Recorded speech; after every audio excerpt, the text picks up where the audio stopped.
I stood alone in front of the large glass window of my office, on the top floor of the Kingsley Corporation headquarters in Utah.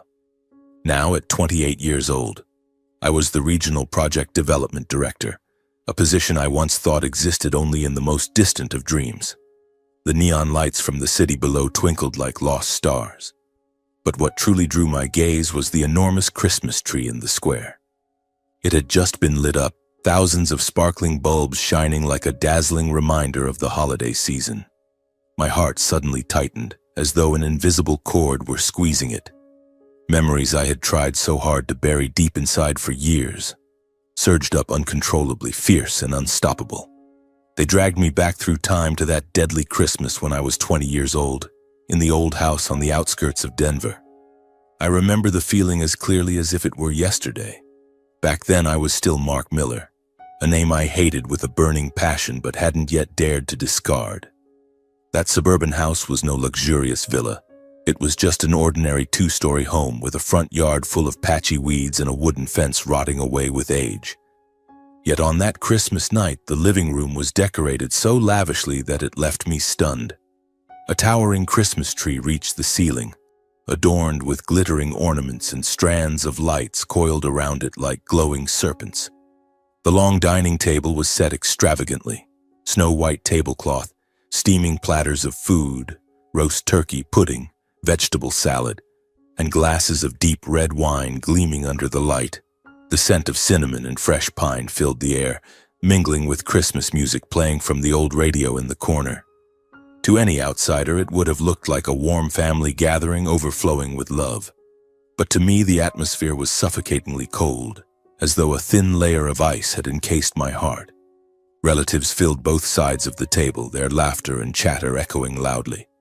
There were aunts and uncles who had come from far away, cousins I only saw a few times a year, and close neighbors. They talked happily about work, their children, and plans for the new year. Everyone's eyes lit up when they spoke of gifts and the good things awaiting them. I sat at the corner of the table, my back straight as a wooden post, but beneath the table my hands were clenched so tightly that my nails dug into my palms. That familiar sense of isolation enveloped me like an undertow, sweeping away any trace of hope. I was used to being pushed to the sidelines on occasions like this, but tonight something felt different. The air seemed heavier, as if everyone were waiting for a play to begin, and I was the unwilling protagonist. My father, or rather the man I had called father for the past 20 years, Grant Miller, then 54 years old, owned a small construction contracting company. He was hot-tempered, authoritarian, and let money blind him to all moral boundaries. His face was flushed red from alcohol, his thinning gray hair carefully combed, and his black suit made him look every bit the boss he believed himself to be. He was going around giving gifts to each person, wearing a wide but calculated smile. Every large gift box was handed over with hollow words of blessing, and everyone's eyes shone with eager anticipation. My aunts and uncles received expensive gifts: a watch for Uncle John, a pearl necklace for Aunt Mary, and thick envelopes stuffed with cash for my cousins.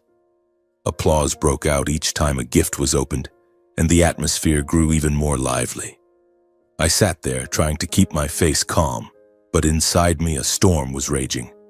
I knew exactly where I stood in this family, an unnecessary extra, a faint shadow. I had been treated that way since childhood, but tonight an indistinct anxiety made my heart pound. Would he even remember me? Or would I once again be overlooked, just like every year before? I clenched my fists tighter, trying to suppress the trembling rising from deep within. Then it was my turn. The entire room suddenly fell silent, as if someone had turned off all sound. Every pair of eyes turned toward me, curious, pitying, contemptuous. My heart raced wildly, blood rushing to my ears with a deafening roar. Grant paused, looked at me with a twisted smile, then slowly pulled a single bill from his jacket pocket. Not a big gift box like everyone else's, but just one crumpled old $1 bill. He flung it straight at my face. The paper sliced through the air and slapped my cheek before falling onto the table. The pain wasn't from the impact itself, but from the naked humiliation. My cheek burned as if I had been slapped hard. $1. That's all you're worth in this house, you bloodless bastard," Grant declared in front of the entire family, his voice ringing out like a death sentence. "From this day forward, I sever all father-son ties with you. Never call me your father again. You're not worthy." Those words stabbed straight into my heart like a knife. The room went dead silent, the Christmas music continuing absurdly in the background. I sat frozen, my ears ringing from the torrent of insults. I had long known the truth, that I was not of Miller blood, but this pain, this public humiliation I would never forget. It was a wound that would bleed forever, never healing. My stepmother, Susan Miller, let out a scornful laugh that cut through the air like a blade. With her curled hair and garish red dress, she looked at me with eyes full of contempt. "You've just been a useless parasite living off others all these years," she spat, her voice shrill and venomous. "Keeping you in this house was already the greatest mercy I ever showed. Now get out. Don't dirty our Christmas atmosphere any longer." My heart pounded even more chaotically, my throat so tight I couldn't utter a single word. I wanted to scream, to fight back, but my body felt paralyzed. My younger stepbrother, Lucas Miller, 5 years my junior, laughed loudly with delight, each burst hammering into my skull. With his round face and brand new clothes, he mocked, "Look at yourself, brother. Your pockets are completely empty. How are you going to survive out there? But whether you live or die, it's no longer any concern of this family." None of the relatives tried to stop it. Not one person stood up for me. Some even joined in the laughter as if this were a hilarious party joke. Others looked at me with pity mixed with disdain, the way one might look at a stray dog being chased from the house. There I sat, in the middle of that lavish feast, feeling smaller and more alone than ever before. My cheeks still burned from the dollar bill, my ears ringing with their jeers. My heart beat wildly, each thud heavy against my chest as if trying to crush my breath. My throat was choked, I couldn't speak. I had known I wasn't truly a Miller, had told myself to be ready. But when the humiliation crashed down in front of everyone, the pain still pierced my heart. Some wounds, no matter how long you prepare for them, hurt just as much as the first time they cut. I understood that from this moment onward, this feeling would follow me for the rest of my life, impossible to erase from memory. In that instant, I clearly understood that they didn't just want to kick me out of the house. They wanted to crush the last shred of my dignity first. They wanted me to leave with a broken heart and a trampled soul, so that I could never again hold my head high. After Grant's humiliating words, Susan's scornful laughter, and Lucas's venomous taunt, the living room, ablaze with Christmas lights, suddenly plunged into a heavy, suffocating silence.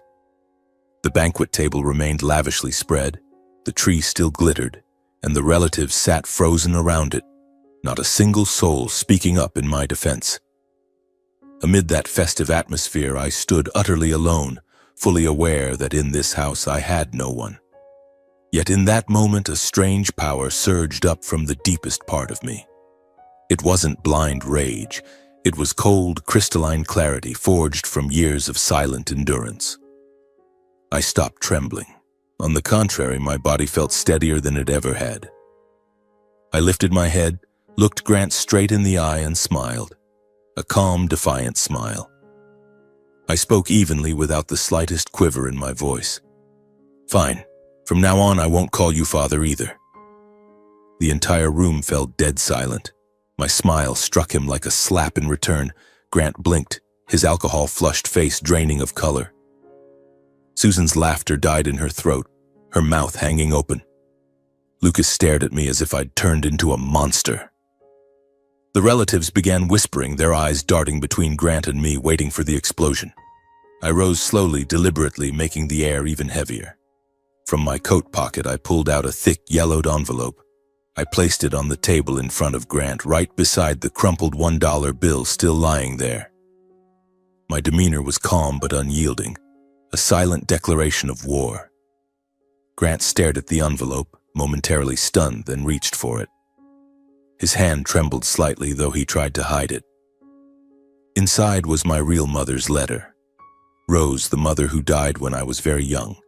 The handwriting was soft and familiar, a letter I had read hundreds of times on lonely nights. Beside it were all the receipts. fragile sheets of paper that carried ironclad proof that Grant had embezzled the monthly allowance sent by my biological father for years. Receipts for withdrawals bearing my mother's signature before her death, then Grant's afterward. Every sheet clearly listed the date, the amount, and the supposed purpose, none of which had ever reached me. Instead, the money had funded the Millers' lavish lifestyle. I stood there watching Grant flip through page after page. My heart pounded, not from fear, but from the thrill of waiting for the truth to detonate. Grant shot to his feet, stumbling back toward the window, clutching the letter and receipts. He skimmed them, then read more carefully, his face turning as white as the paper. Sweat beaded on his forehead despite the freezing winter night and the howling snow outside. Susan and Lucas sensed something terribly wrong.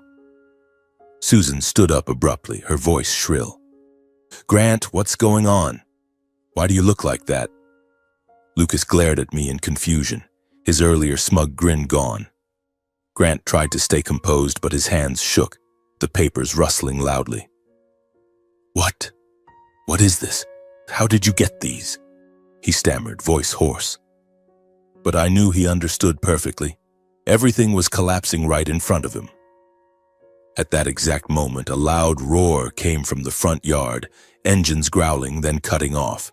A convoy of gleaming black SUVs pulled up in perfect unison, their headlights sweeping across the snow-covered lawn. The house erupted into chaos. Relatives jumped up, crowding the windows, murmuring, "What's happening? Why are all these cars at our house?" Grant looked outside and turned deathly pale, his body shaking as if he might collapse. He knew. He had to know. Those vehicles weren't random.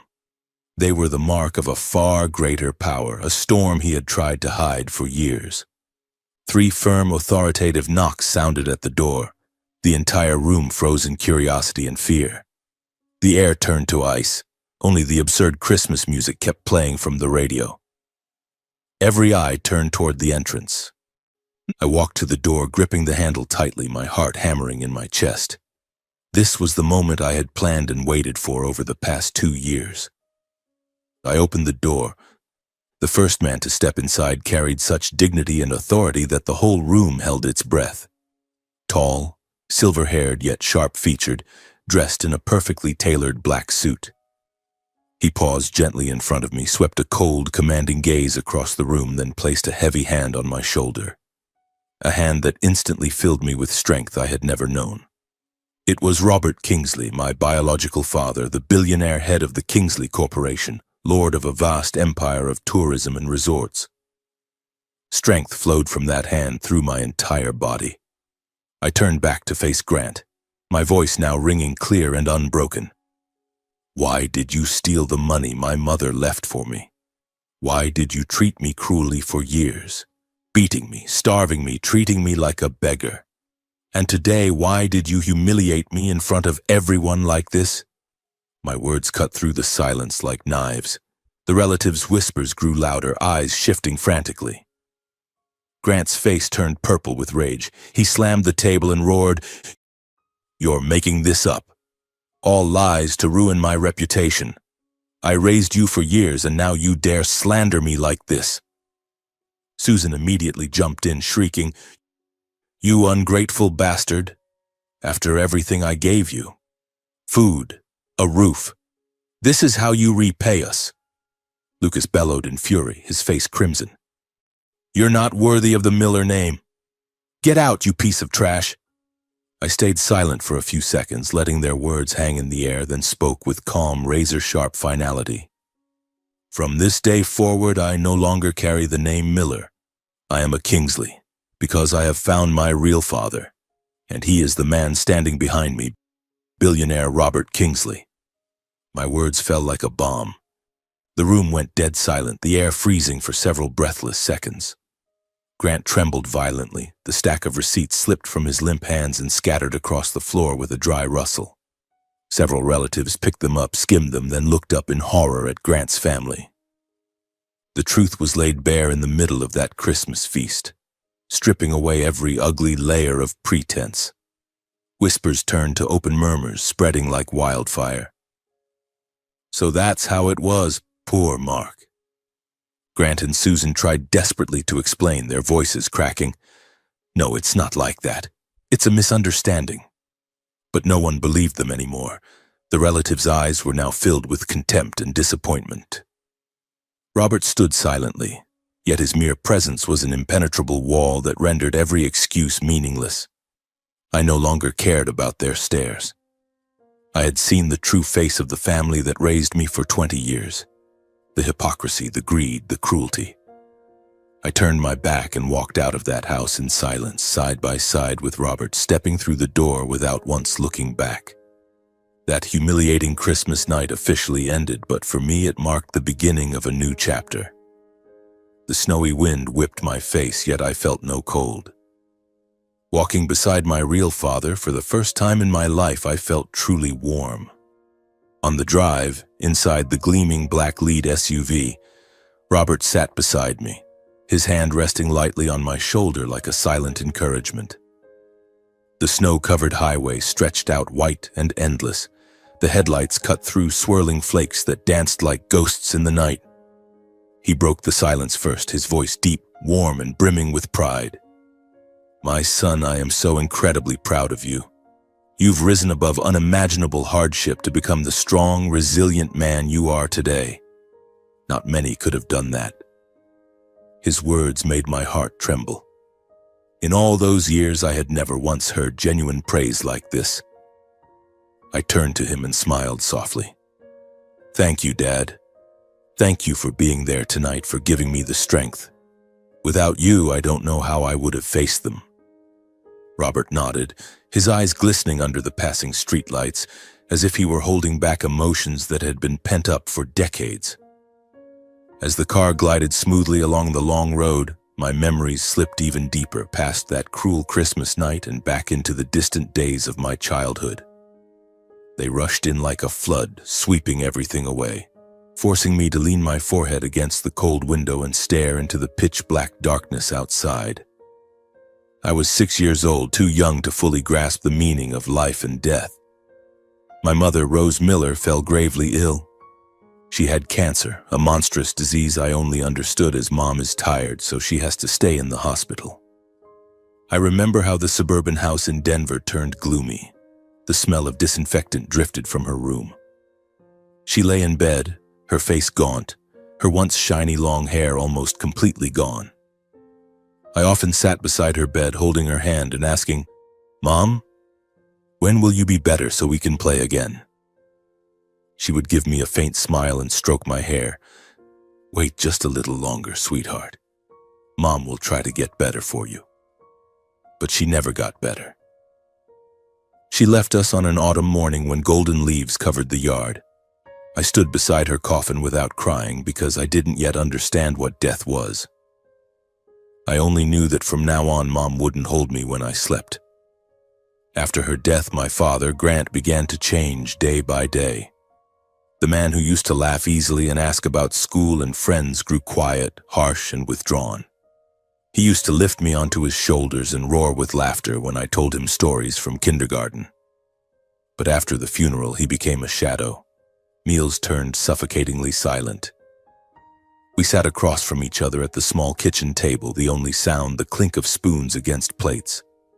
The way Grant looked at me was no longer warm, it was weary and cold, as if I were a burden reminding him of his loss. I tried to break the silence. Today I drew a picture at school and the teacher said it was really good, Dad. He would only grunt without looking up. Gradually I learned to stay quiet too, swallowing my stories and feeling like an outsider in my own home. Just 1 year later, Grant remarried. Susan entered our lives with a saccharine smile, curled hair, and bright floral dresses. But her eyes were always icy when they landed on me, as though I were an obstacle to her happiness.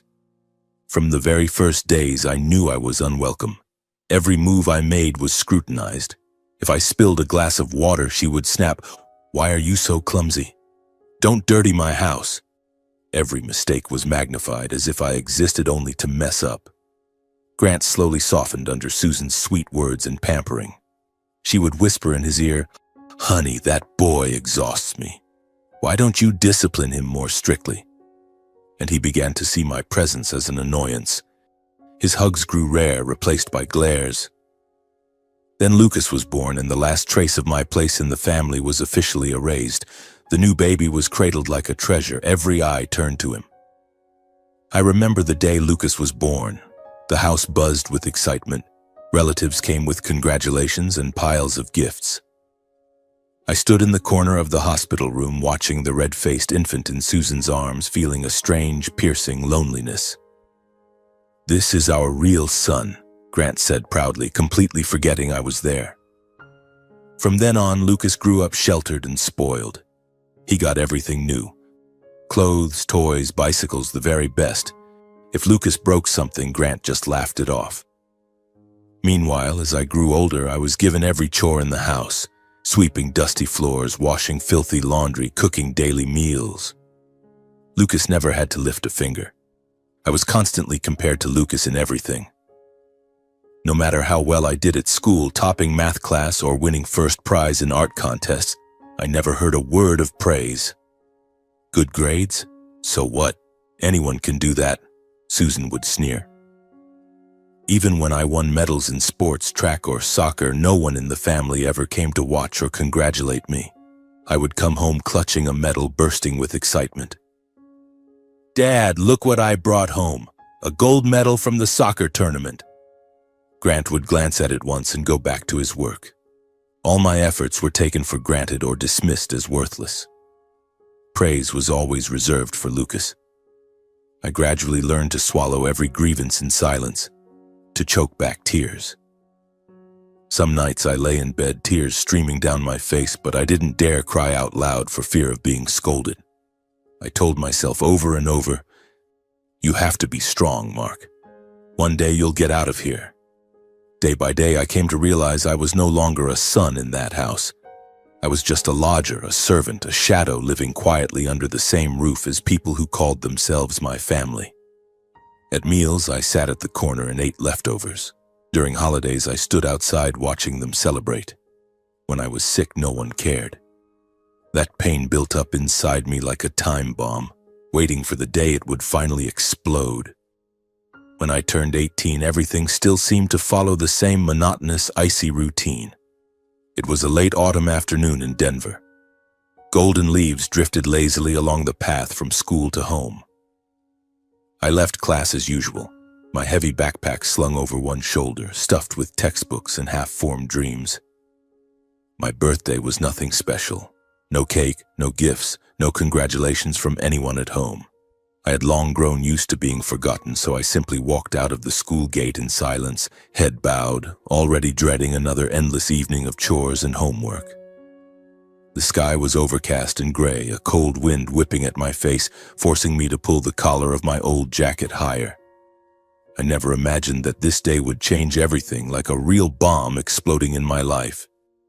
Just as I stepped through the gate, a middle-aged man in a worn suit approached me. He looked about 50 with thinning gray hair and a weathered face etched with deep lines around his eyes. His gaze was cautious yet serious, as though he were carefully weighing every word. I stopped, my heart beating a little faster from the surprise. "Excuse me, are you Mark Miller?" he asked, his voice low and polite. I nodded warily. "Yes, I'm Mark Miller. Who are you?" He introduced himself as Thomas Whitfield, my mother Rose Miller's lawyer. The mention of my mother's name stunned me. She had died when I was 6, and hardly anyone ever spoke of her anymore. "I need to speak with you privately about something concerning Rose," he said, lowering his voice as if afraid someone might overhear. Shock, suspicion, and curiosity collided violently inside my chest. Who was this man? Why had he come looking for me on my birthday of all days? Was this some kind of prank? After a few seconds of hesitation, I decided to follow him. Part of me was curious, the other part figured I had nothing left to lose. Thomas led me to a small cafe near the school, the one where I often sat alone on rainy afternoons. The place was cramped, filled with the strong scent of roasted coffee and the soft hum of old jazz from the speakers. We chose a secluded table in the corner, away from the curious glances of other students. Once seated, Thomas placed a time-yellowed envelope in front of me. The paper was faded and slightly crumpled. "This is the letter your mother instructed me to give you," he said gravely. "She was very clear. It was to be handed to you in person only on your 18th birthday. I have kept it safe for the past 12 years. My heart pounded as my trembling fingers brushed the envelope. Thomas explained briefly.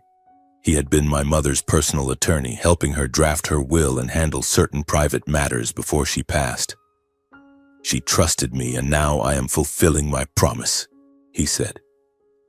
Then he stood, wished me luck, and left.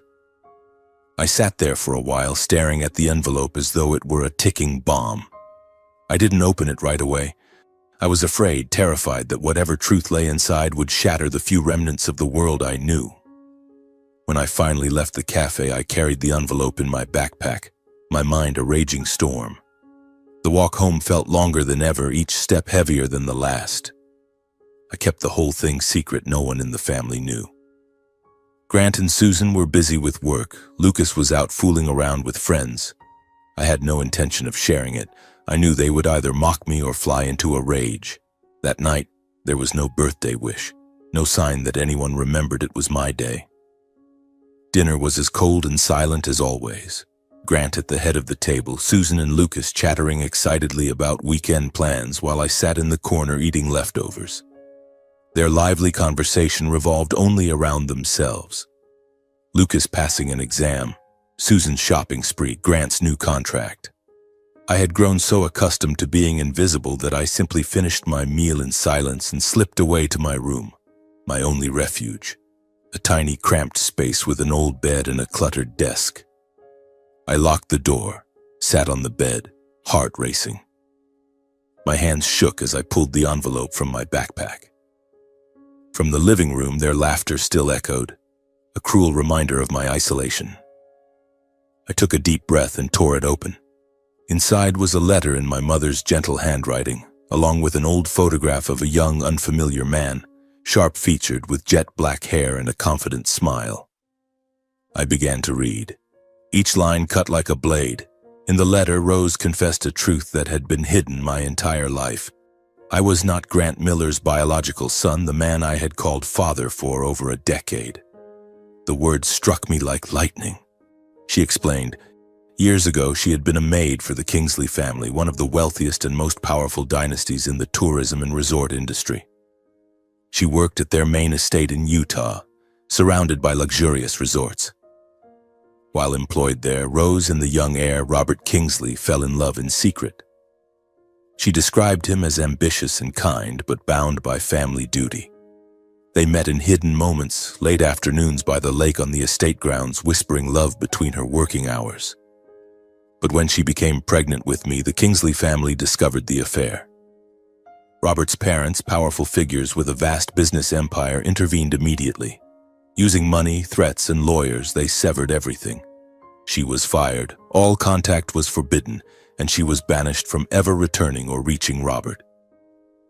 "They called you a stain, a mistake," she wrote, her handwriting trembling. In exchange, the Kingsleys agreed to send Rose a monthly allowance to raise the child, me. That was their way of resolving the scandal and protecting the family's reputation. My mother left quietly, carrying her unborn child and a secret she could never reveal. She wrote of her lonely journey to Denver, marrying Grant, a kind but ordinary man she met by chance, hoping he would love me as his own. But life had not turned out that way. At the end of the letter, Rose begged my forgiveness for letting me grow up in the shadow of the truth. "I love you, Mark. I never wanted you to suffer, but I had no other choice. This photograph is of your father, Robert Kingsley. Find him if you ever need help. He is a good man, only trapped by his family." Each word hammered into my mind. My breathing grew labored, my chest tight as though squeezed by an iron band. The letter slipped from my shaking hands and fell to the floor. Suddenly, every childhood memory, my mother's death, the family's coldness, it all fell into place with chilling clarity. The weary way Grant used to look at me. Now I understood he had always known I wasn't his. Susan's constant scorn, she hated me because I was a living reminder of the past. Lucas's pampering, he was the real blood son. Everything formed a horrifying, perfectly cruel picture. I sat frozen in my room, eyes blankly fixed on my mother's final words. In one birthday evening, the world I knew collapsed entirely. The man I had called father for over a decade was suddenly a complete stranger. And I, in that moment, no longer knew who I was or where I belonged. Was I still Mark Miller, or the son of a distant billionaire? I sat there for hours, tears streaming silently down my face, my mind spinning with questions that had no answers. After the night I read that letter, I lived in a prolonged state of bewilderment, as if my entire body were submerged in thick, impenetrable fog. Every memory of Grant's cruelty came rushing back relentlessly, refusing to give me even a moment of peace. A smoldering anger began to rise inside me like a tiny flame that never stopped spreading, burning through every thought. I wanted to scream, to storm into the living room and confront Grant right then and there. You knew everything, didn't you? You've been lying to me all these years. But I chose silence. I showed no sign of anything unusual. I knew that if I exploded now, everything would shatter, and I wasn't ready. I needed time to process, to plan. So I continued living in that house as though I had never uncovered that earth-shattering secret. Every day I still woke at 5 a.m., swept the dusty floors, did the laundry, cooked breakfast for the whole family, then hurriedly biked to school. I still bowed my head when Grant barked, "Move faster, you lazy good-for-nothing." I stayed quiet when Susan sneered, "You're so useless. How will you ever survive out there?" I watched Lucas play with his new toys without letting jealousy show on my face. On the outside, I was calm as a machine, forced smiles when necessary, monotone replies when spoken to. But inside, my mind spun endlessly around my mother's letter and the photograph of that stranger. I hid them under my pillow, and every night when the house fell silent, I took them out and stared. Robert Kingsley's face in the photo, young, confident, made me wonder, does he look like me? Does he remember Mom? Does he even know I exist? Those questions haunted me. My sleep became restless, filled with nightmares. Time passed in that quiet torment day after day like a slow but relentless river. I forced myself to focus on studying, knowing it was my only way out. I spent hours in the school library, not just doing homework, but secretly looking up anything I could about the Kingsley family. Back then, though, I didn't dare dig too deep. I was afraid the truth would be too immense, that it would swallow me whole. Then came the day the university results were announced. I was accepted into a college in Denver, not the most prestigious, but one I could afford with scholarships and part-time jobs.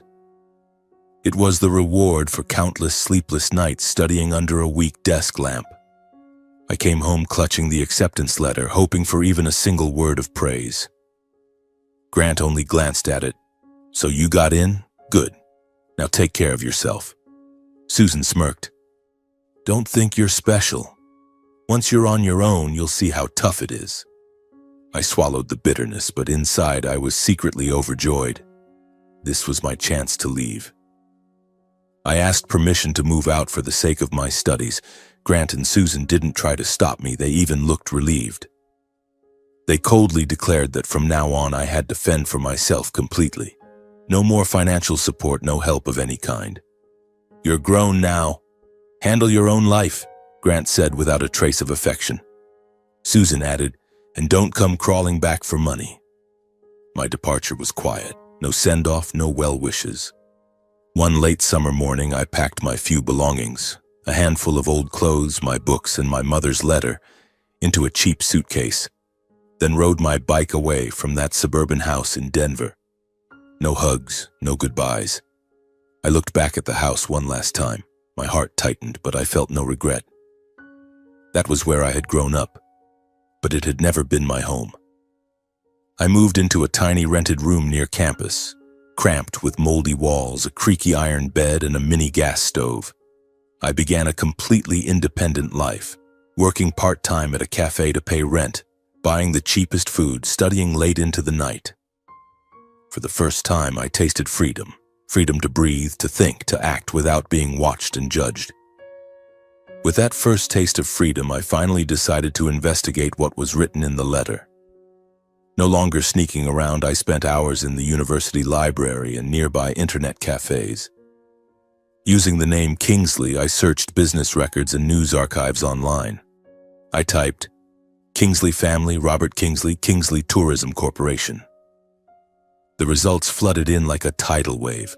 Articles about their colossal hotel and resort empire, luxury properties in Utah, chains across Europe and Asia, billions in annual revenue, glamorous real estate projects. I saw photos of Robert, now a billionaire, on the covers of business magazines, his confident smile identical to the one in the old photograph. I began to grasp the sheer scale of it all. Not just wealth, but real power, with connections everywhere. The contrast between our impoverished life, Mom and I scraping by on meager meals, clothes patched over and over, and the Kingsley's opulence made my blood run cold. Sitting in front of the computer screen, hands trembling, I thought, how did Mom survive that? Why did she have to suffer so much? I remembered my own deprived childhood. Christmases without gifts, forgotten birthdays, times I was sick and had to buy medicine myself because there was no money for a doctor, and I wondered, if that monthly allowance really existed, where had it gone? Mom's letter mentioned regular payments from the Kingsleys to raise me, yet I had never seen a single cent. Had Grant known and kept it all? The thought kept me awake at night. I began piecing together the smallest clues from the old house. Papers I'd glimpsed when sneaking looks at Grant's documents. Strange receipts he hid carefully. Now that I was out, I needed a real plan. One day I called home with a made-up excuse about retrieving some old books, just to stay in contact. Grant grumbled, "Yeah, fine. Come tomorrow. Susan and I will be out all day for some meeting." I hung up, heart pounding. This was a rare opportunity. I took half a day off from the cafe, claiming I was sick. I biked back to the old house in broad daylight, the sun blazing yet the autumn wind still sharp. My heart raced as I arrived, the same rotting wooden fence, the patchy lawn. I checked that no one was home, then slipped through the back gate using the spare key I'd hidden years ago under a flower pot. I crept into Grant's study, a room he always kept locked, but today it was carelessly left ajar. My heart felt like it would leap out of my chest. My palms were slick with sweat. I opened the bedside drawer where he kept important papers and found a thick stack of monthly bank withdrawal receipts, along with the power of attorney document my mother had signed before she died. I flipped through them, breathing hard. The receipts before Mom's death bore her name and signature. Regular transfers of about $2,000 each month. But after she passed, the name changed to Grant. His scrawled signature, the dates lining up perfectly with the years I grew up in poverty. I photographed everything with my cheap phone, hands shaking so badly I had to retake several shots. Then I slipped out of the house and biked back to my room, mind reeling. That night, back in my tiny rented room, I spread everything out on the small wooden table under the flickering neon light. I took notes, cross-referencing every date. And the truth emerged. The withdrawals matched the exact times Grant bought a shiny new Ford when I was 8, replaced the living room furniture with expensive pieces, bought Susan glittering gold jewelry she loved to show off, and paid for Lucas's private school, fancy toys, and family vacations I was never included in. Sitting there, surrounded by those papers, rage pounded in my chest. I finally understood. After Mom died, Grant had stolen every single dollar meant for me and spent it on his new family, not once using it for my books, clothes, or future. He had robbed me of my childhood, turned me into a servant while living off money that was rightfully mine. In that cramped room, amid the receipts scattered across the table, I finally saw clearly who my real enemy was. Grant wasn't just a cold stepfather, he was a liar, a thief. And for the first time in my life, I made a firm decision. I would find the man in the photograph, my real father. Not to beg for money, but to demand justice and to discover where I truly belonged. After all those discoveries, I no longer had any doubt about my true identity. I was Robert Kingsley's son, not Grant Miller's. Yet another fear began to creep in, stealthy and smoldering like a shadow. What if my biological father refused to acknowledge me? What if history repeated itself exactly as it had with my mother? She had been banished from the family, cut off completely. Would I, the child born of a mistake, now be pushed to the margins once again? That thought kept me hesitating, lying awake on the creaking iron bed, staring at the mold-stained ceiling. I imagined Robert looking at me with cold eyes and saying, "Who are you? I don't know you." Or worse, he would deny everything and have security drag me away like a fraud. The fear wasn't physical pain. It was the terror of final rejection, the dread that I truly belonged nowhere. I found contact details on the corporation's website, media relations, human resources, even the executive office. I wrote more detailed emails, attaching a scan of the old photograph and a few lines from my mother's letter. I am the son of Rose Miller. I need to meet Mr. Robert Kingsley to clarify the truth. I sent them late at night when the rented room was silent except for the patter of rain on the tin roof, but every message vanished into silence. No replies, no calls. My inbox stayed empty as if the words I'd written had never existed. Disappointment piled up and I began to wonder, does he simply not want to know? Or is someone blocking me? Around that time I started feeling watched. At first it was just a vague sensation. Strange glances from passers-by, a car parked longer than usual in the alley. Then, on late shifts leaving the cafe, I noticed a stranger standing at the entrance to my alley. A tall man in a black coat smoking under a street lamp, eyes furtively scanning toward me. The first time I thought it was imagination. The second and third times I was certain. My heart raced faster on the way home. I walked quickly, glancing over my shoulder. Who was following me? The Kingsley Corporation? I double-locked my door, drew the curtains tight, yet sleep remained restless. That fear made everything more tense, like I was playing a dangerous game of chess against an opponent hidden in the dark. Then one morning, as I opened the door to head to class, a plain white envelope lay wedged under it. No sender, no stamp, no address. My hands shook as I picked it up. It felt like holding a live grenade. Inside was a single small slip of paper typed in cold letters. Bury the past and live quietly. Otherwise you will disappear. The threat hit me like a punch in the face. I realized my search for the Kingsley family had been discovered. Someone inside the organization had intercepted my emails and wanted the truth silenced forever. I thought of Robert.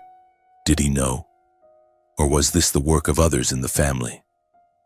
Fear surged, tempting me to stop, to forget everything and live a normal life. But then I looked at the photograph my mother left, at her eyes full of hope. No, I couldn't.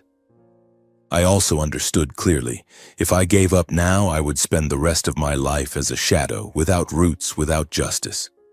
I would keep slaving away while Grant and his family lived comfortably off my money while I struggled in a moldy room. No, I had to see this through to the end. I decided to rent a car and set off immediately. I saved every extra cent from work, rented an old beat-up car from a garage near campus, and stuffed a few changes of clothes and all the evidence into a suitcase. Destination: Salt Lake City, Utah. Headquarters of the Kingsley Corporation.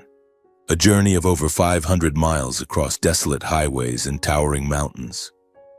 I drove through the night, heart pounding at every road sign. Am I being reckless? I asked myself, but I didn't turn back. When dawn broke and Salt Lake City appeared, skyscrapers glinting in the morning sun, I felt a strange surge of strength, the power of truth.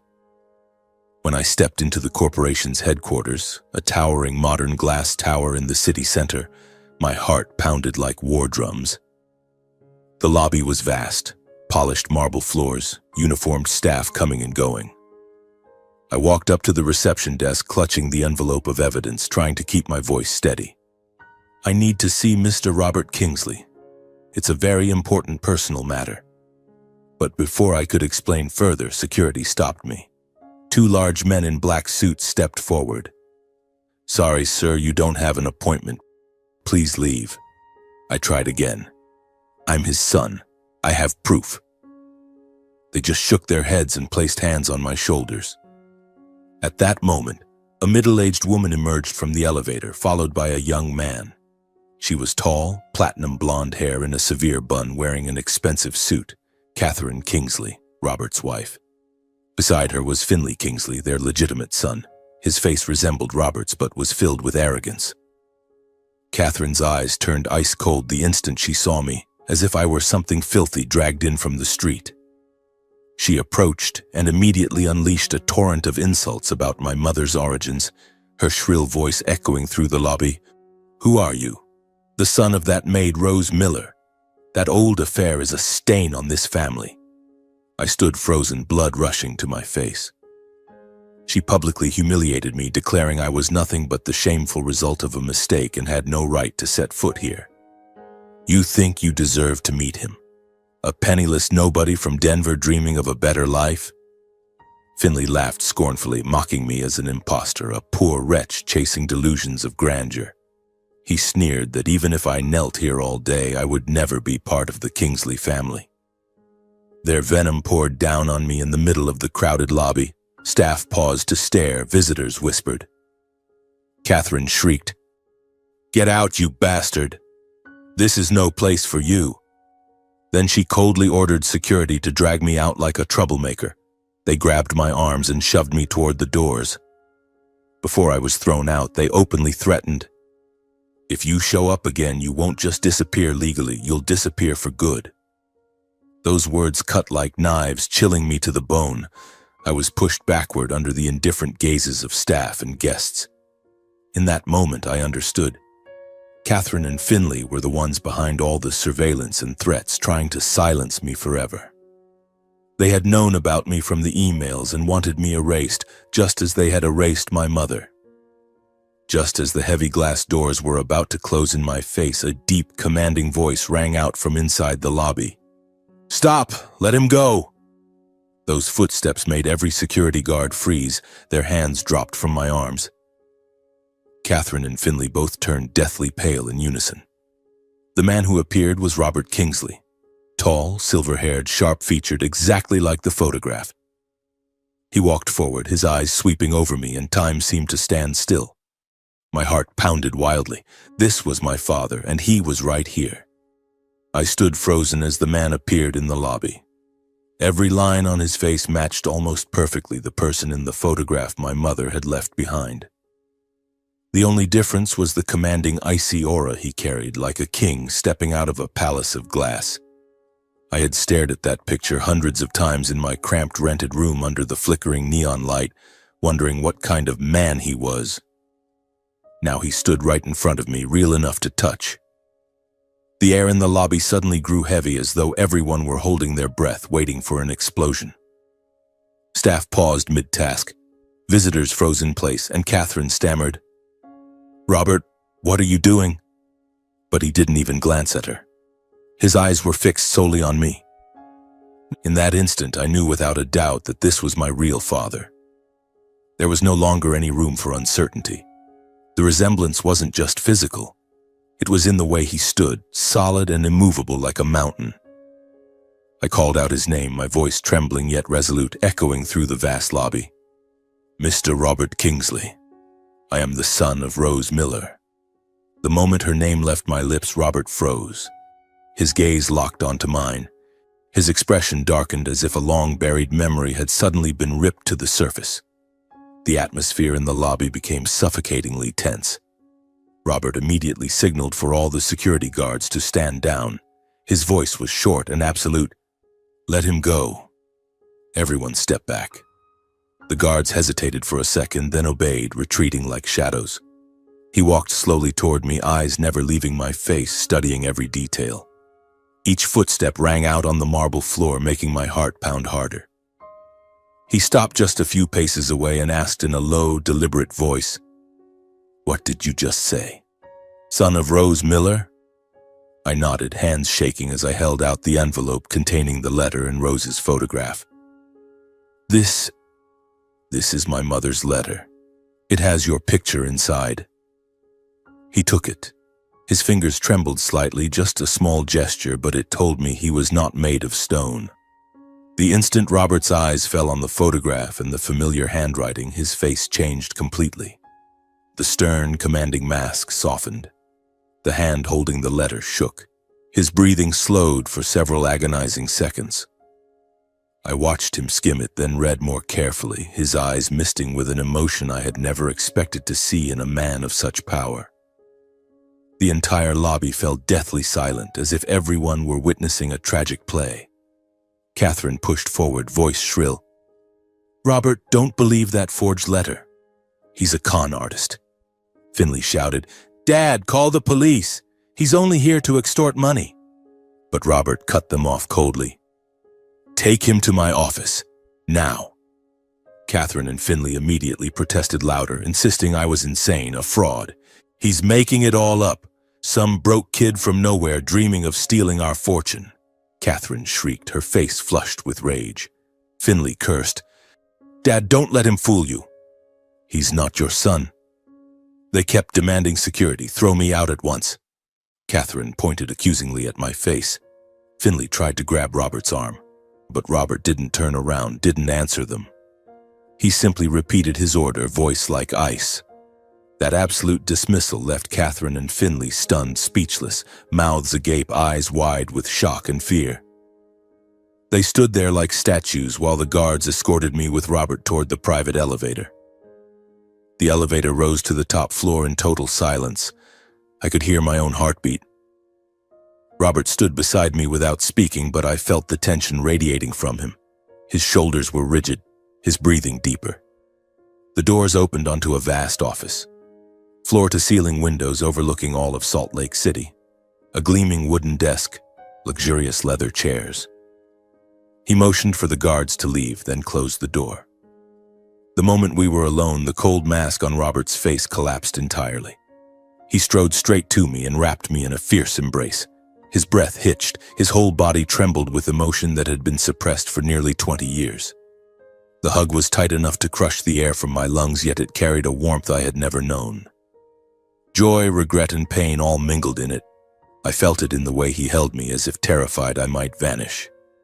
I stood rigid in the arms of the man who should have been my father long ago, my body stiff as stone. My heart hammered. I didn't know how to react. Inside me, everything shattered into two opposing halves. Overwhelming joy at finally seeing my father, and deep pain for the long years of loneliness and abuse he had never known about. For the first time in my life, I felt the arms of someone who shared my blood. Not Grant with his slaps, not Susan with her sneers, but my real father. The man my mother had loved and sacrificed everything for. Tears rolled down my cheeks, soaking into his suit jacket. He whispered, voice breaking, "My son, I'm so sorry." Those words broke the dam. I burst into sobs like a child. When the storm of emotion finally subsided, we sat facing each other across the desk. Robert wiped his eyes, voice still trembling. "Tell me about Rose. How is she now?" I took a deep breath and began telling him everything. How my mother fell ill, the agony she endured in the hospital, her death when I was only 6, the impoverished life we led in Denver. I told him about Grant, how he changed after Mom died, how he stole the allowance money, and the years I was treated like a slave. Endless chores, beatings, constant comparison to Lucas. I showed him the receipts detailing every dollar spent on new cars, jewelry, vacations. None of it ever for me. My voice shook as the memories flooded back. Nights I went hungry, the times I was called useless. Robert listened, his face growing pale. Fists clenched so tight the knuckles turned white. He broke down when he learned Rose had been gone for so long. Tears streamed down the face of this powerful billionaire, an image I never thought I'd see. He told me that after she disappeared, he had searched desperately, but every trace had been erased by his own parents, using lawyers and money to bury everything. "I thought she left because she hated me," he whispered, voice thick with regret. Then pain turned to fury when he heard how his son had been treated. His eyes blazed red, voice a low growl. Grant Miller, he dared do that to my son. I will destroy him. He stood, slamming a fist on the desk, face flushed with rage. I held him back, voice steady. Dad, don't. I want to face them myself one last time. That's how I close this chapter. Robert looked at me for a long moment. The anger in his eyes slowly gave way to admiration. He understood the meaning behind my choice. Back to when I was 20 years old, after that dramatic confrontation with Grant on Christmas night, I was sitting in the car with Robert. The convoy of gleaming black SUVs glided smoothly along the highway from Denver toward Utah, the snowy wind still whipping against the windows. The interior was quiet, broken only by the steady hum of the engine and our breathing. Robert sat beside me, his face still carrying traces of the emotion from the embrace at headquarters. He turned to me, voice low and warm. My son, come home with me to the estate. You can live there, work at the corporation. I'll make up for everything you've lost. The offer tightened my chest. A new life, luxurious with my real father by my side. But I shook my head, voice firm. Dad, thank you. But I want to stay in Denver and finish my studies. Everything has happened so fast, I need time to settle. Robert looked at me, a flash of sadness in his eyes. He ached to compensate immediately after all those lost years. He sighed. I understand. You've been strong on your own for so long. I respect your decision. He placed a hand on my shoulder, and we continued the journey in silence. Yet the bond between father and son had already begun to form. Robert declared he would immediately cut off every dollar Grant had ever stolen, the monthly allowance from the Kingsley family. I'll stop all transactions and sue that family in court, he said, voice full of resolve. I neither cheered nor objected. I simply accepted that from now on everything would be settled by law. No more emotional confrontations, only evidence, lawyers, and verdicts. In the days that followed, I returned to my student life in Denver, but everything was different. No more exhausting late shifts at the cafe, no more worrying about rent or meager meals. Robert quietly provided financial support, regular transfers, nothing flashy, but enough for me to focus entirely on my studies for the first time in my life. I sat in the university library, surrounded by books, no longer distracted by chores or money troubles. Classes became easier. Friends noticed the change. You look healthier, Mark. I smiled but said nothing. Inside, I waited anxiously for the summons to reach Grant for the trial. My father's lawyers swiftly gathered everything: bank receipts, my mother's power of attorney document, the full transaction history from the Kingsley estate. They worked fast, completed the paperwork, and officially filed the lawsuit against Grant and his family for years of embezzling a minor's support funds. The complaint was airtight, backed by ironclad proof. Every monthly withdrawal Grant made after Mom died, spent on personal luxuries instead of me. Summonses were delivered one after another to the Miller household. I could picture it. Grant opening the envelope and turning ashen, Susan panicking, Lucas stunned. They called me a few times, voices trembling. Mark, what's going on? This has to be a misunderstanding, right? I answered coldly, talk to your lawyer. My silence terrified them more, and I felt a quiet satisfaction, not revenge, but justice drawing near. One evening, about 2 weeks after that fateful Christmas night, I had just returned to my rented room after class when the door suddenly burst open. Grant, Susan, and Lucas stood there, looking haggard and frantic, every trace of their former arrogance gone. Grant was gaunt, eyes ringed with dark circles, his suit rumpled. Susan's makeup was smeared, hair disheveled. Lucas was pale as death, clothes unkempt. They pushed inside, shut the door, and Grant spoke with a shaking voice. Mark, we need to talk. They begged for forgiveness, pleaded with me to ask Robert to spare them. Susan sobbed. Mark, I'm sorry. Please don't send us to prison. Lucas stammered. Mark, I know I was wrong. Please ask Mr. Kingsley to let our family live. They dropped to their knees, clutching my hands in desperation. I looked down calmly at the faces that had tormented my childhood. Grant's slaps, Susan's sneers, Lucas's mocking laughter. My heart ached, not from pity but from the flood of memories. I spoke steadily. You have to face the consequences of what you did. Now leave. They wept and begged more, but I opened the door and pushed them out. When it closed, I collapsed onto the bed, breathing hard. That was the last time I saw them before the trial. And in that moment, I realized I had become stronger than ever. The trial unfolded quickly, the evidence undeniable. The Denver courtroom was packed. Relatives, reporters, curious onlookers. Tension filled the air. Whispers spread as Robert's lawyers presented the receipts, transaction records, and my testimony. I took the stand as a witness, recounting every year of exploitation and theft while the room listened in silence. My voice was steady but heavy with emotion.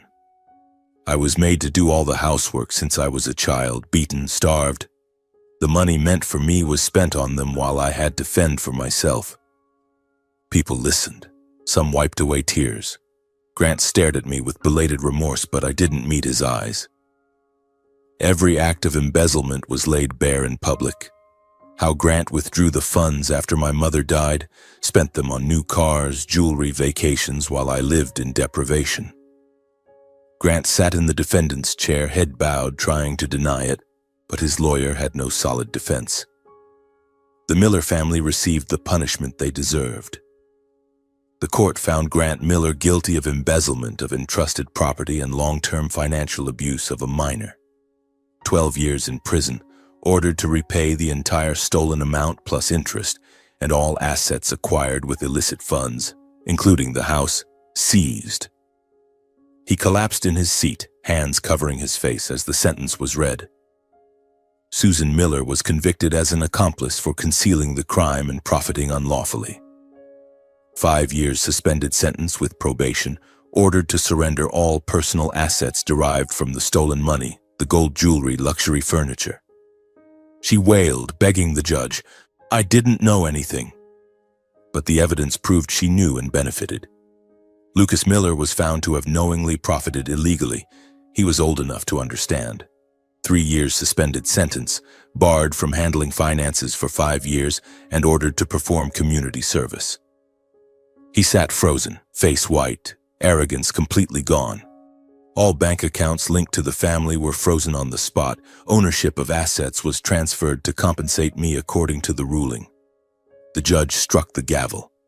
The sound rang out like a death sentence for their past. Grant crumbled completely in the defendant's chair. Susan broke into hysterical sobs, clutching Lucas.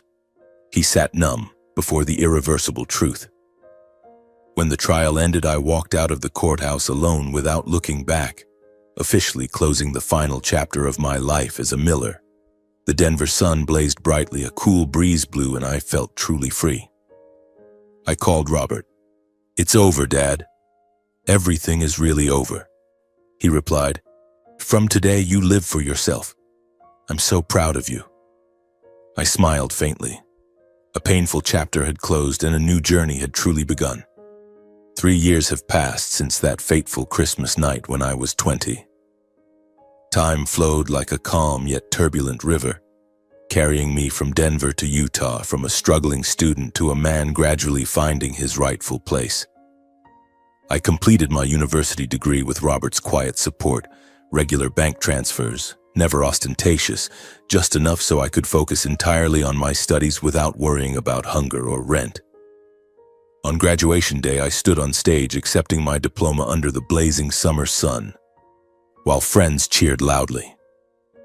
Robert sat in the front row, smiling discreetly, but he didn't rush up to hug me like other fathers. Instead, he waited at the exit and placed a hand on my shoulder. "Congratulations, son. Now it's time to come home to me. But not as my son. I want you to join Kingsley Corporation as a regular employee and prove your real worth." His words surprised me, but I nodded. I understood.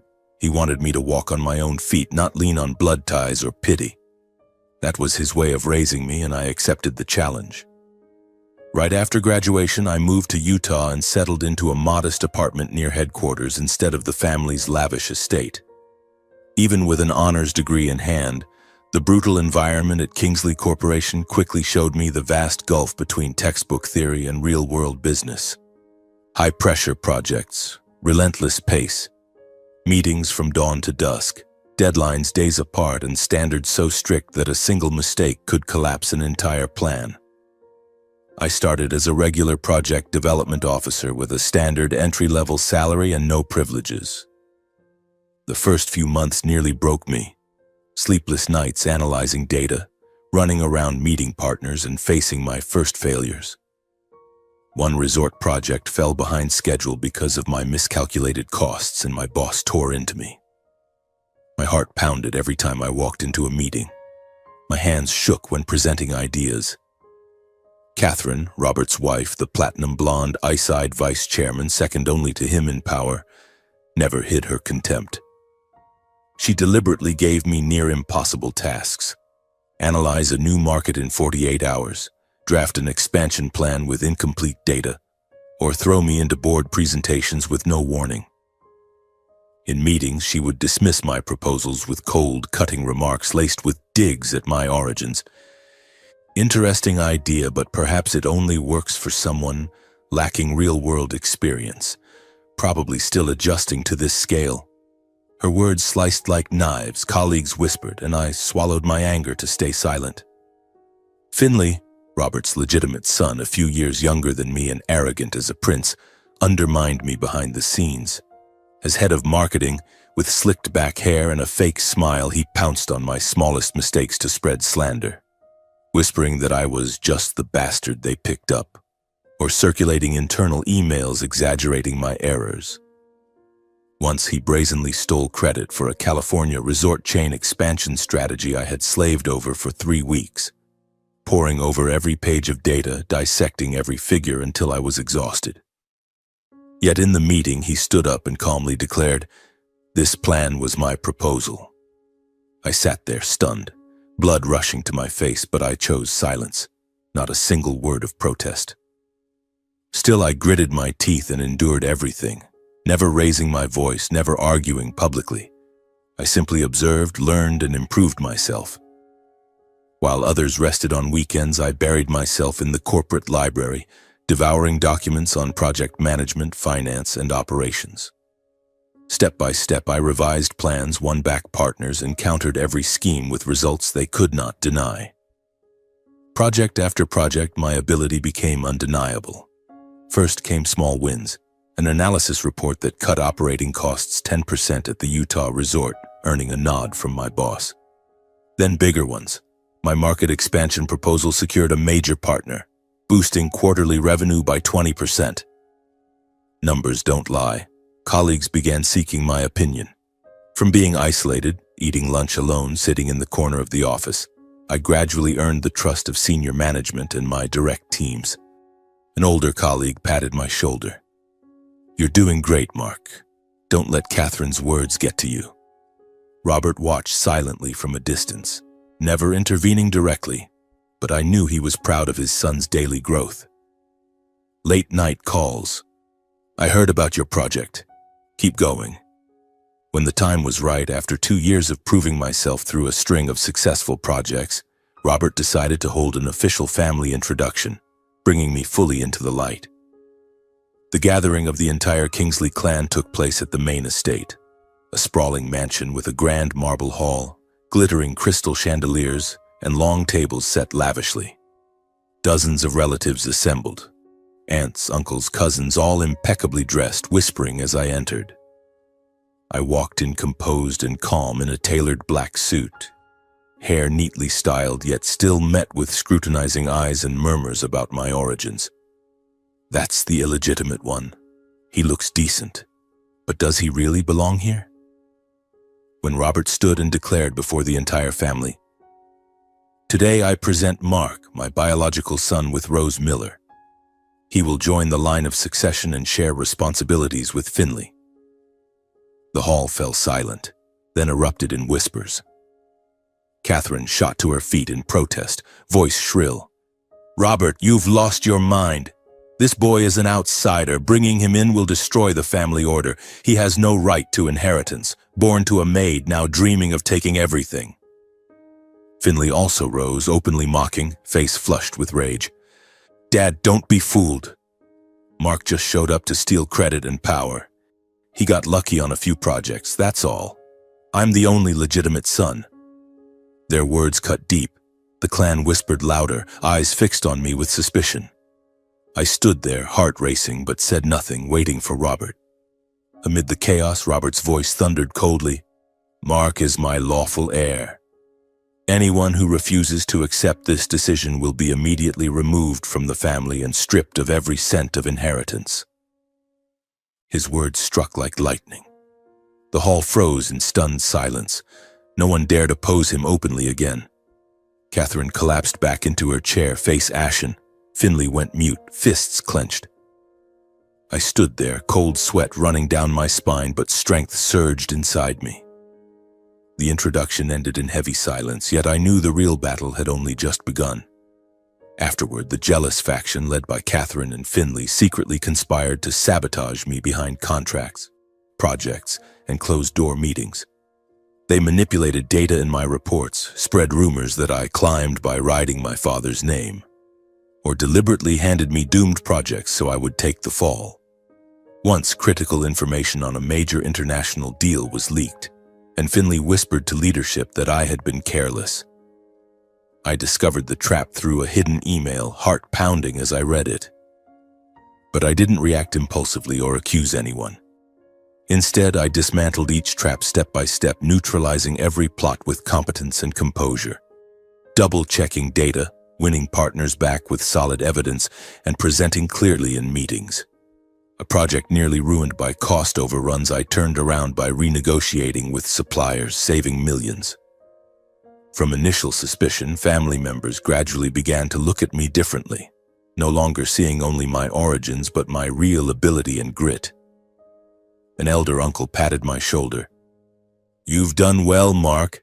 It's not easy in your position. One successful project followed another. European resort expansions, optimization of domestic hotel chains, generating massive profits.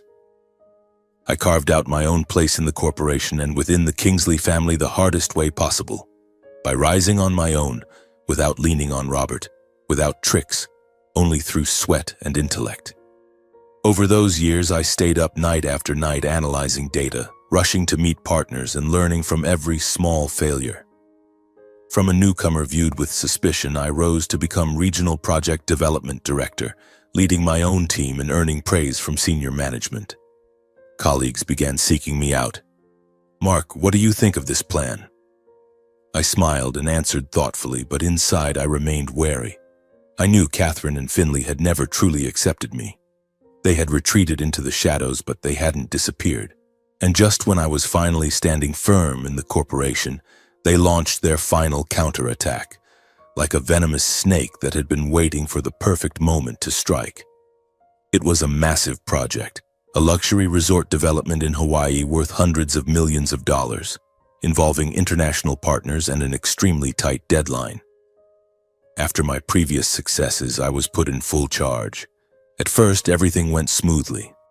I drew up detailed plans, conducted thorough risk analyses, and negotiated contracts. Then strange things started happening. Cost data was quietly altered.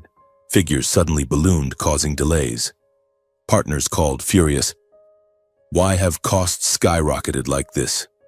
We won't accept it. I double-checked everything, heart pounding with dread. Someone had tampered with the contract files without notice. At the same time, internal rumors spread. Mark Kingsley is ruining the big project. Maybe he's not capable after all. He only got here because of his father. Anonymous emails were sent to the board, exaggerating mistakes and placing all blame on me. I sat in my office staring at the screen, cold sweat breaking out. I knew this was no coincidence. Catherine and Finley were behind it, sabotaging the project to destroy me before I became a real threat to Finley's inheritance. Fear surged. After everything I had fought for, could I lose it all now? But I didn't panic. I calmly began gathering evidence, moving silently like a hunter waiting for the prey to reveal itself. An emergency board meeting was called just days later in an atmosphere of extreme tension. The top-floor conference room with floor-to-ceiling windows overlooking the sunlit sprawl of Salt Lake City felt like it was on fire inside. The entire executive team was present. Robert sat at the head of the table, face grave. Catherine and Finley sat across from me, their eyes gleaming with barely concealed triumph. Catherine opened, voice shrill and aggressive. "The Hawaii project is on the verge of collapse. Costs are out of control. Partners are threatening to walk. Mark, how do you explain this? Or did you think this position was just a game you could play because of family connections?" Finley jumped in, dripping with sarcasm. "Exactly. I warned everyone, Mark is all theory and no substance. Now look, the corporation is losing hundreds of millions because of his incompetence. Dad, you have to step in now." Colleagues whispered, "Low birth yet dreaming of leadership?" The board frowned. I sat there, heart pounding like war drums, blood rushing to my face.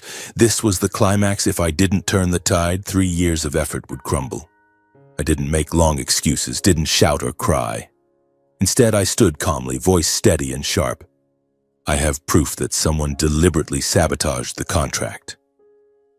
I connected my laptop to the projector and displayed everything. Covert emails from Catherine to a trusted subordinate instructing them to adjust the data to test Mark's competence. Timestamps of contract edits matching Finley's system logins. Internal messages where he directed others to blame Mark if the project fails. Everything pointed unmistakably at Catherine and Finley. Timestamps, digital signatures, undeniable. The room went dead silent as the evidence appeared on the giant screen, each line cutting like a blade. The truth was laid bare right there in the boardroom. Catherine froze, her face turning paper white, fists clenched. Finley went pale, mouth agape, unable to speak. The attacks they had just hurled instantly boomeranged onto themselves. Colleagues whispered in shock. I can't believe it was actually them sabotaging everything. The board looked at them with contempt. For the first time, Robert slammed his fist on the table. The sound thundered through the room. Rage turned his face crimson. He turned directly to Catherine and Finley, voice a low growl. "Explain every single thing right now in front of me. You dared manipulate a project and frame my son? Did you think I was blind?" The room fell deathly silent, the air suffocating. At first, Catherine tried to deny it, voice trembling. "Robert, you've misunderstood. Finley and I were just testing Mark's ability." Finley shouted, accusing me of fabrication. "He made it all up. Those emails are forged." But as I tossed printed copies onto the table, timestamps, signatures, access logs, they gradually fell silent, unable to refute a single thing. Catherine bowed her head, tears streaming down. Finley collapsed into his chair, face ghost white. Robert, furious, declared he would strip both mother and son of all authority in the corporation as punishment for their long deception. "As of today, you are both relieved of your positions. I will remove you from the board and from inheritance rights if necessary." At that peak of tension, I stepped forward and stopped him, voice calm but resolute. "Dad, stop. I exposed everything not to destroy them, but so you would know the full truth and put an end to the schemes in the dark. Give them a chance to make amends." Robert stared at me, stunned, anger giving way to surprise, then deep admiration. Catherine and Finley were equally speechless at my decision, mouths open in disbelief. The room fell completely silent. Everyone looked at me as if I had just done the unthinkable. The meeting ended in heavy silence. From that moment on, all of Catherine's and Finley's authority was placed under Robert's strict oversight. She lost the right to sign major contracts. He was demoted to a minor role. Their status in the family was no longer what it once was. They remained, but like shadows, never again daring to hold their heads high. A few days later, Catherine and Finley came to my private office on their own, late afternoon as the sun set blood-red through the windows. They entered looking exhausted and terrified of losing everything. Catherine's eyes ringed with dark circles, no makeup, voice hoarse. Finley kept his head down, arrogance gone, only trembling remained. "Mark, we came to apologize," Catherine said, voice shaking. For the first time, they bowed their heads and apologized for everything they had done. Catherine confessed, "I was afraid of losing my position, afraid Finley would lose his future. I was wrong. I treated you terribly from the very first day. Please forgive me." Finley stammered, "Brother, I was jealous of you. I sabotaged you, stole your credit, spread rumors. Please forgive me." I looked at them for a long time, memories flooding back. The humiliation in the lobby, the impossible tasks, the secret plots. My heart ached, but no longer with anger. Finally, I said I would never forget what I had endured, but I chose to end it here so everyone could have a chance to make things right.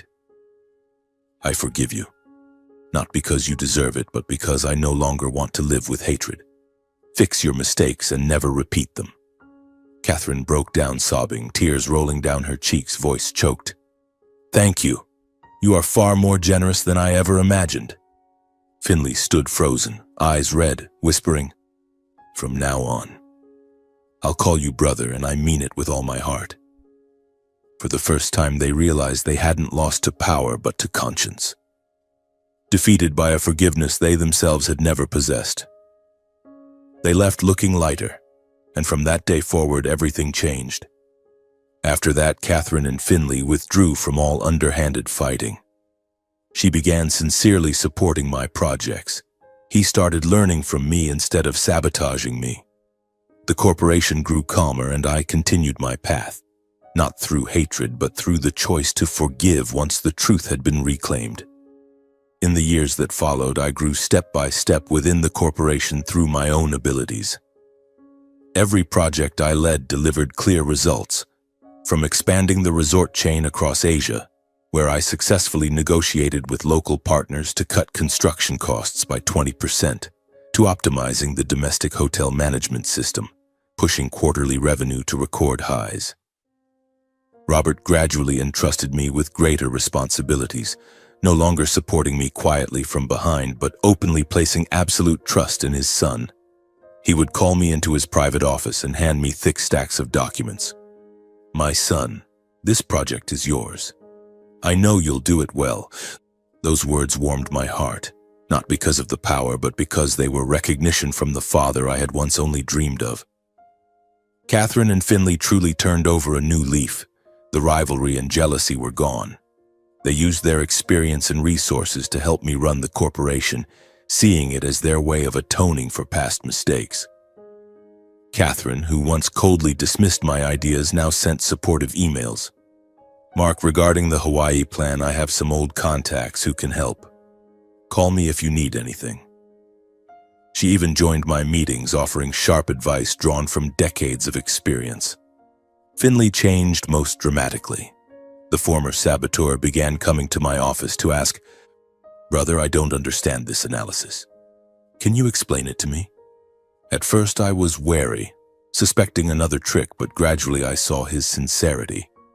He genuinely wanted to make amends and prove himself without fighting for dominance. We started working together on a major European market expansion project.